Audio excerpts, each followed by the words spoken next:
by the Montana Television Network. The 10 o'clock news continues on KPAX, Montana's news leader.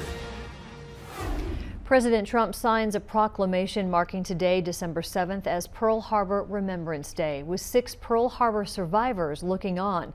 One of those veterans, Mickey Ganich, burst into song during this event. Remember Pearl Harbor. Have you heard that before a couple of times? Remember Pearl Harbor. Remember Pearl Harbor as we go to meet the foe. Just remember Pearl Harbor as we dig the Alamo. We shall always remember how they died for liberty. Just remember Pearl Harbor and go on to victory. Yeah. It was on this day 76 years ago in 1941 that Japan launched a surprise attack on Pearl Harbor and brought the United States into World War II. President Roosevelt declared it a day which will live in infamy.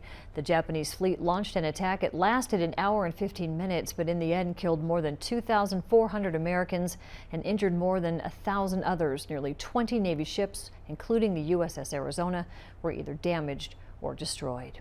3 people are dead following a shooting at a New Mexico high school today. The school of about 900 students is located in Aztec near the Four Corners region. It went into lockdown just after the first shots were fired around 8. State and federal authorities say 2 students were killed. A male suspect is also dead. They're holding back on other details tonight, though.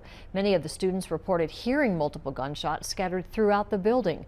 Police say they were on the scene within a minute after the first call came in. Nobody else was hurt. There is no school tomorrow for all students in that town. Minnesota Democrat Al Franken took to the Senate floor today and made the announcement that he could no longer avoid. I will be resigning as a member of the United States Senate. Senator Franken bowed to pressure today in light of sexual harassment claims, but he did not bow to his accuser, saying some of the accusations are not true and that he remembers other events differently. If anything, Franken suggested that he is the victim of a double standard. Like President Trump, Franken is accused of groping multiple women before he came to Washington. The resignation puts even more pressure on the GOP and its Alabama Senate candidate Roy Moore. Many Senate Republicans disavowed Moore again today, and then late this afternoon they learned that Arizona Republican Trent Franks intends to step down. Frank issued a statement saying he may have been insensitive when discussing the topic of surrogacy with 2 of his female staffers, and the House Ethics Committee announced that its members had voted to investigate whether Franks had engaged in sexual harassment.